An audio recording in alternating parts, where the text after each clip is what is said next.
नमस्कार दोस्तों, मैं रवि माजरा। आज हम चर्चा करेंगे देवनागरी लिपि पर।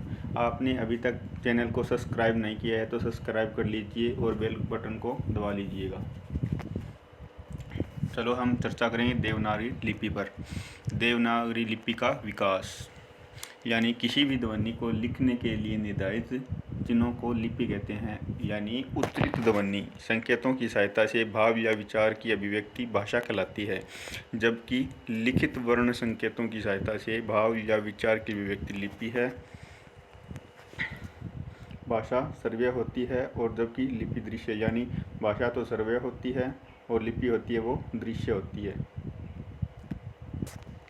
भारत की सभी लिपियां ब्राह्मी लिपि से ही निकली है, यानी ब्राह्मी लिपि से ही सभी लिपियां निकली है। यह लिपि ब्रह्मा के मुख से निःसृत मानी जाती है, यानी ब्रह्मा के मुख से निकली हुई है। ब्राह्मी लिपि का प्रयोग वैदिक आर्यों ने शुरू किया। यह वैदिक आर्यों से शुरू हुआ है। ब्राह्मी लिपि का प्राचीनतम नमूना 5वीं सदी BC का जो बौद्धकालीन माना जाता है, यानी बौद्ध के समय में ब्राह्मी लिपि यानी देवनागरी ब्राह्मी लिपि को माना गया है। गुप्त काल के आरंभ में ब्राह्मी के दो भेद हो गए हैं, उत्तरी ब्राह्मी व दक्षिणी ब्राह्मी। दक्षिणी ब्राह्मी से तमिल लिपि, कलिंग लिपि, तेलुगु, कन्नड़ लिपि, ग्रंथ लिपि यानी तमिलनाडु में लिखी जाती है, मलयालम लिपि ग्रंथ लिपि से विकसित हुई है का विकास हुआ है। तो उत्तरी ब्राह्मी से नागरी लिपि का विकास, यानी ब्राह्मी लिपि से देवनागरी लिपि का विकास। तो सबसे पहले उत्तरी ब्राह्मी जो कि 350 ईस्वी तक इसका समय माना जाता है। गुप्त लिपि, इसका समय 4वीं से 5वीं शताब्दी माना जाता है। और आगे है सिद्ध मातृका लिपि और कुटिल लिपि, यह 6वीं शताब्दी से लेकर 8वीं-9वीं सदी तक यानी शताब्दी तक माना जाता है। और कुटिल लिपि से नागरी लिपि और शारदा लिपि दो लिपियाँ निकलती है और शारदा लिपि के आगे 4 भागों में विभक्त किया गया है।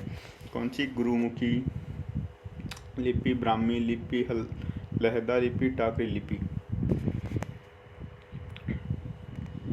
नागरी लिपि का प्रयोग यानी देवनागरी लिपि का प्रयोग 8वीं और 9वीं सदी से आरंभ माना जाता है और 10वीं से 12वीं शताब्दी के बीच प्राचीन नागरी से उत्तरी भारत की अधिकांश आधुनिक लिपियों को विकसित हुआ, यानी भारत की अधिकांश आधुनिक लिपियों का विकास हुआ है।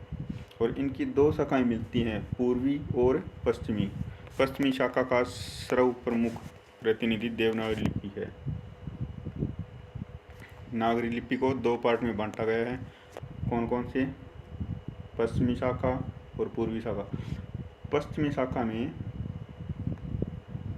कौन कौन सी मानी जाती है? देवनागरी लिपि, राजस्थानी, गुजराती, महाजनी, केथी।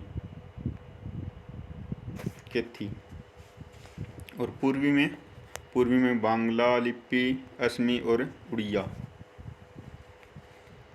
और आगे हम पढ़ेंगे देवनागरी लिपि का नामांकन। इसका नामांकन कैसे हुआ? तो हम पढ़ते हैं, देवनागरी लिपि को लोकनागरी व हिंदी लिपि भी कहा जाता है। देवनागरी का नामांकन विवादास्पद है, यानी इसमें विवाद बहुत माने गए हैं। ज़्यादातर विद्वान गुजरात के नागर ब्राह्मणों से इसका संबंध किससे है? गुजरात के नागर ब्राह्मणों से इसका संबंध जोड़ते हैं। उनका मानना है कि गुजरात में सर्वप्रथम प्रचलित होने वाले वहाँ के पंडित वर्ग अर्थात नागर ब्राह्मण के नाम से इसे नागरी कहा गया है।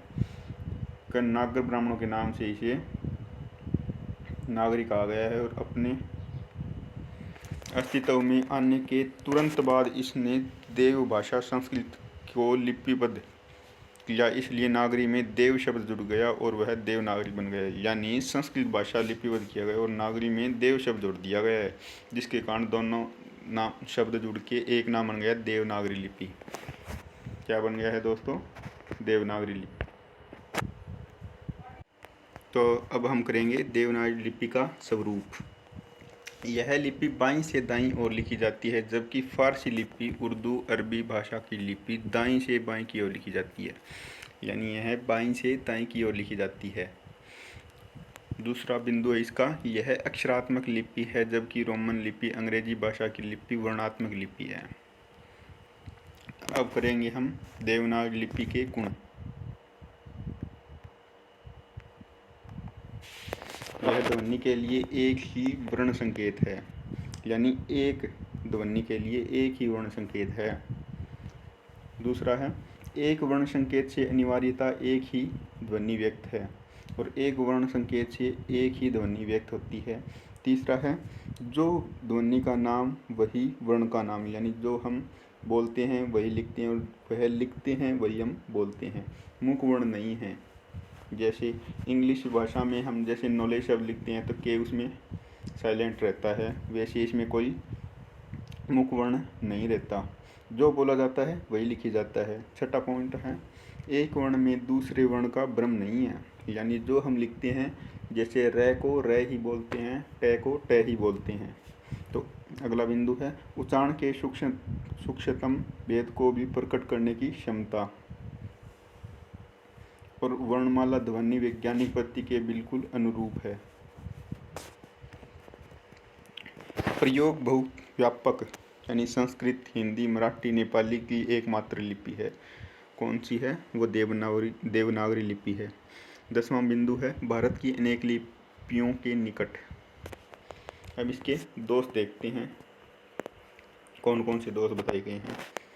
देवनागरी लिपि के दोष, कुल मिलाकर 403 टाइप होने के कारण टंकन मुद्रण में कठिनाई होती है। जैसे कंप्यूटर के कीबोर्ड पर हम सभी अक्षर नहीं देख सकते, इसके कारण उसमें कोड डालना पड़ता है, कुछ वर्णों के लिए कोड डालना पड़ता है और कुछ उसके ऊपर टाइप हो जाते हैं।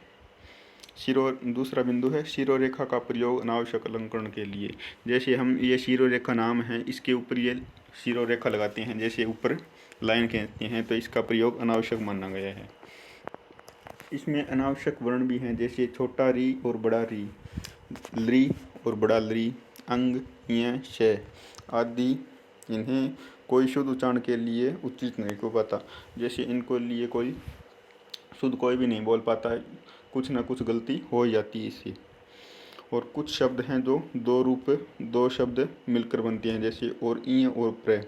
ए, श में दो वर्ण होते हैं, जैसे क और श प्लस है। त्र में दो होते हैं, त और र, जैसे त्र बन गया।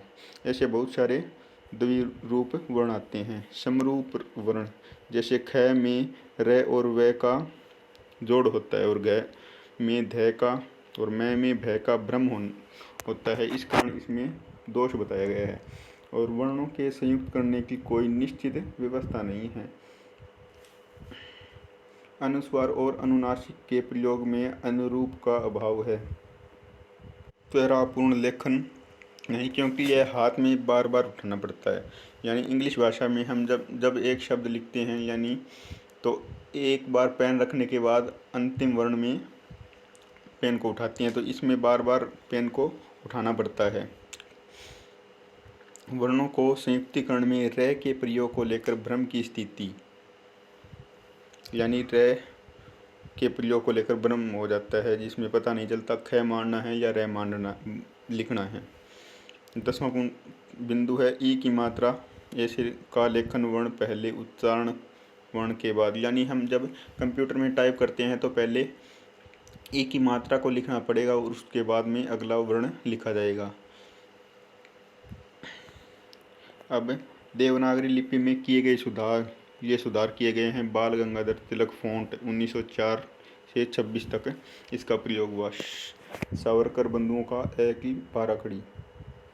श्याम सुंदर दास का पंचम अक्षर के बदले अनुस्वार का प्रयोग का सुझाव और गोरख प्रसाद की मात्राओं को व्यंजन के बाद दाहिने तरफ अलग रखने का सुझाव, जैसे कुल, कु में उ, फिर ल, जैसे अलग अलग लिखना। फिर है 5वां, श्रीनिवास का महाप्राण वर्ण के लिए अलग प्राण के नीचे अस चिन्ह लगाने का सुझाव। हिंदी साहित्य सम्मेलन का दौर अधिवेशन और काका कालेश्वर कालेलकर के संयोजकत्व में नागरी लिपि सुधार समिति का गठन 1935 से उसकी सिफारिशें। काशीनगर प्रचारिणी सभा द्वारा एक ही बारह खड़ी और श्री श्रीनिवास के सुझाव को अस्वीकार करने का निर्णय 1945 में दिया गया। उत्तर प्रदेश सरकार द्वारा गठित आचार्य नरेंद्र देव समिति का गठन 1947 उसकी सिफारिशें बताया गया है। शिक्षा मंत्रालय और देवनागरी लिपि संबंधी प्रकाशन मानक देवनागरी लिपि वर्णमाला 1966 और हिंदी वर्तनी मानकीकरण 1967 और देवनागरी लिपि तथा हिंदी वर्तनी का मानकीकरण 1983 आदि। तो आज हमने टॉपिक किया है वो देवनागरी लिपि किया है। तो दोस्तों, आपको चैनल सब्सक्राइब नहीं किया है तो सब्सक्राइब कर लेना और बेल आइकन बटन को प्रेस कर लेना ताकि आपको नोटिफिकेशन जल्दी से जल्दी मिल सके। तो आप कमेंट करके ज़रूर बताइएगा कि वीडियो कैसी लगी और कमेंट प्लीज़ ज़रूर करें। मैं रवि मात्रा, धन्यवाद।